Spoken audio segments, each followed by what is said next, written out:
Hello guys, കാശ്മീരിലേക്കുള്ള solo ട്രിപ്പിൻ്റെ 26ാമത്തെ എപ്പിസോഡുണ്ടത്. കഴിഞ്ഞ എപ്പിസോഡിൽ നമ്മൾ ശ്രീനഗറിൽ നിന്ന് പെൽഗാമിലേക്കുള്ള എൻ്റെ യാത്രയെ കുറിച്ചിട്ടായിരുന്നു പറഞ്ഞിരുന്നത്. യാത്രയിൽ കണ്ട വഴികളും പിന്നെ പരിചയപ്പെട്ട ആൾക്കാരും മൊയ്തീനിക്കയും പിന്നെ ഹയാനും അവൻ്റെ ഉപ്പയും ഉമ്മയും അങ്ങനെ കുറേ ആൾക്കാരെ പരിചയപ്പെട്ട് ഒടുവിൽ നമ്മൾ പെൽഗാമിലെത്തിയിട്ടുണ്ട്. അങ്ങനെ പെൽഗാമിൽ എത്തിയ ശേഷം മൊയ്തീനിക്കോട് ടാറ്റ പറഞ്ഞ ശേഷം നമ്മളിപ്പോൾ ഇവിടെ അടുത്തൊരു ഫ്രണ്ട്സ് കോട്ടേജ് ഉണ്ട്, അത് തപ്പിക്കൊണ്ടാണ് നടക്കുന്നത്.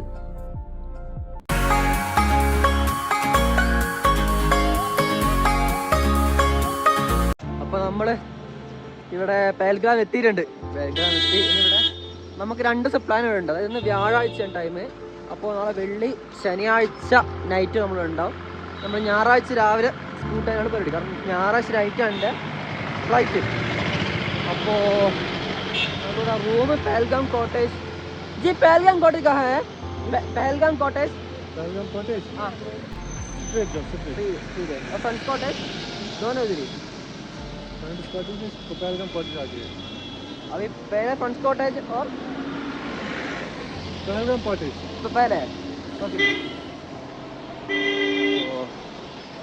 എന്ത് രസമാണ്. ഞാൻ ഫോട്ടോ എടുക്കട്ടെ. ഇടിയിലെ വ്യൂ നോക്ക്. നമ്മൾ യൂറോപ്യൻ കൺട്രിയിലൊക്കെ പോകുമ്പോൾ ആ ഒരു വ്യൂ ഇല്ലേ, കറക്റ്റ് അതന്നെ. എന്നാലും തണുപ്പുണ്ട് കേട്ടാ. എന്ത് മൂടങ്ങനെ നടക്കേ. ആരോടും ചോദിക്കും വേണ്ട പറയും വേണ്ട, ഇങ്ങനെ നടക്കന്നെ. പിന്നെന്താ പറയാമെന്ന് വെച്ചാൽ പെൽഗാമിനെ, അതായത് നമ്മൾ ഇന്നലെ സോനാമാർഗും ഗുൽമാർഗും പോയി വ്യത്യസ്തമായിട്ട് ഇവിടെ ഫുൾ പച്ചപ്പാട്ടോ. അവിടെയൊക്കെ കുന്നിൻ്റെ മണ്ടയ്ക്കൊന്നും ഒരു തേങ്ങ ഉണ്ടായിരുന്നില്ല. പക്ഷെ ഇവിടെയൊക്കെ ഫുൾ കുന്നിൻ്റെ മണ്ടയ്ക്ക് നമുക്ക് ഫുൾ പച്ചപ്പൊക്കെയാണ്. ചുറ്റും ഫുൾ പച്ചപ്പും കാര്യങ്ങളൊക്കെയാണ്. നമ്മൾ എന്തുകൊണ്ടാണ് ഈ ഫ്രണ്ട്സ് കോട്ടെ തപ്പി നടക്കുന്നതെന്ന് ചോദിക്കുകയാണെങ്കിൽ, യൂട്യൂബിൽ ഒരു വീഡിയോയിൽ കണ്ടിട്ടുണ്ടായിരുന്നു. ഈ ഫ്രണ്ട്സ് കോട്ടേജ് പോവുകയാണെങ്കിൽ അവിടെ ഒരു ദിവസത്തെ റൂമിൻ്റെ റെൻറ്റ് 250-300 രൂപയ്ക്ക് കിട്ടും എന്നത്. പോയി നോക്കാം. फ्रंट कोटेज कहाँ है?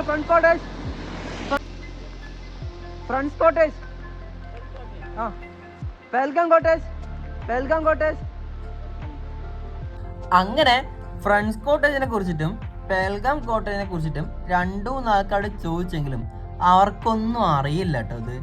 അങ്ങനെ റൂം തേടി മുന്നോട്ട് നടന്നുകൊണ്ടിരിക്കുമ്പോഴാണ് കുറേ സഞ്ചാരികൾ കുതിരയുടെ മേലെ കയറി ഇങ്ങനെ പോകുന്നത് കണ്ടത്.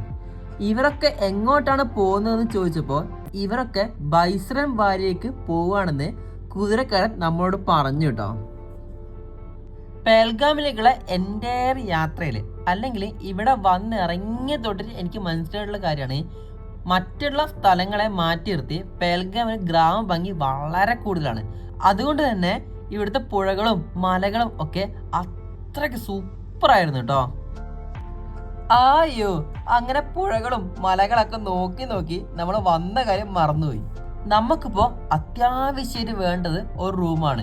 കൂടാതെ പെൽഗാമിൽ ചെറുതായിട്ട് മഴയും കാര്യങ്ങളൊക്കെ പെയ്യുന്നതുകൊണ്ട് തന്നെ നമുക്ക് എത്രയും പെട്ടെന്ന് റൂമിലെത്തി നമ്മുടെ സാധനങ്ങളും കാര്യങ്ങളൊക്കെ അവിടെ വെച്ചിട്ട് നമുക്ക് എന്തെങ്കിലും കഴിക്കാൻ പോകണം. അങ്ങനെ ഓരോ ആൾക്കാരും ചോദിച്ച് പോയപ്പോൾ അവർ അവിടെ റൂമുണ്ട് ഇവിടെ റൂമുണ്ട് എന്നൊക്കെ പറഞ്ഞ് അവിടെയൊക്കെ റൂമിനായിട്ട് അന്വേഷിച്ചപ്പോൾ അവിടെയൊക്കെ ഒടുക്കത്തെ റേറ്റ്. ജസ്റ്റ് ഒരു ദിവസം തങ്ങാൻ വേണ്ടി മാത്രം 1500-1600 കേട്ടോ പറയുന്നത്. അങ്ങനെ തപ്പി അവസാനം നമുക്ക് വെറും 500 രൂപയ്ക്ക് ഒരു റൂം കിട്ടി കേട്ടോ. ഹലോ, അപ്പോൾ നമ്മളെ അടുത്ത പരിപാടി ഇവിടെ മൊത്തം കറങ്ങലാണ്. കറങ്ങുന്നതിന് മുന്നേ ആയിട്ട് നല്ല വിശപ്പുണ്ട് കേട്ടോ. അങ്ങനെ എന്തെങ്കിലും കഴിക്കട്ടെ. ഏറ്റവും ഹൈലൈറ്റ് വെച്ചാൽ കിട്ടുന്ന റൂം കേട്ടോ, നല്ല ഇഷ്ടപ്പെട്ടു. ലൈറ്റ് ഇതൊക്കെ ഇവിടെയൊക്കെ പണ്ടൊക്കെ മഞ്ഞൊക്കെ വീണ്, ഇത് കുറച്ച് അതായത് ഉരുകിയിട്ട് പോലും ഇല്ല, മഞ്ഞൊക്കെ വീണ്. പിന്നെ ഈ വ്യൂ ഒക്കെ നല്ല ഇഷ്ടമായിട്ട് എനിക്ക് കിട്ടലായിട്ടുണ്ട്. അപ്പോൾ നമ്മൾ ഫുഡ് കഴിക്കും. റൂമിൻ്റെ ഏരിയയും കാര്യങ്ങളൊക്കെ നമുക്ക് വിശദമായിട്ട് നാളെ പരിചയപ്പെടാം.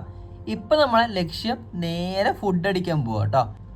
അങ്ങനെ ഇന്ന് നമുക്ക് ആകെ ഒരു ടാർഗറ്റേ ഉള്ളൂ കേട്ടോ. അപ്പോൾ അങ്ങോട്ട് പോയിട്ട് തിരിച്ചു വന്ന് നല്ലൊരു കിടന്നുറങ്ങാനാണ് ഇന്നത്തെ പ്ലാന്. അപ്പോൾ പെൽഗാമിൻ്റെ മറ്റുള്ള വിശേഷങ്ങളൊക്കെ അടുത്ത എപ്പിസോഡിൽ കാണാം. അപ്പോൾ അടുത്ത എപ്പിസോഡ് കാണുന്നവരേക്കും ടാറ്റാ.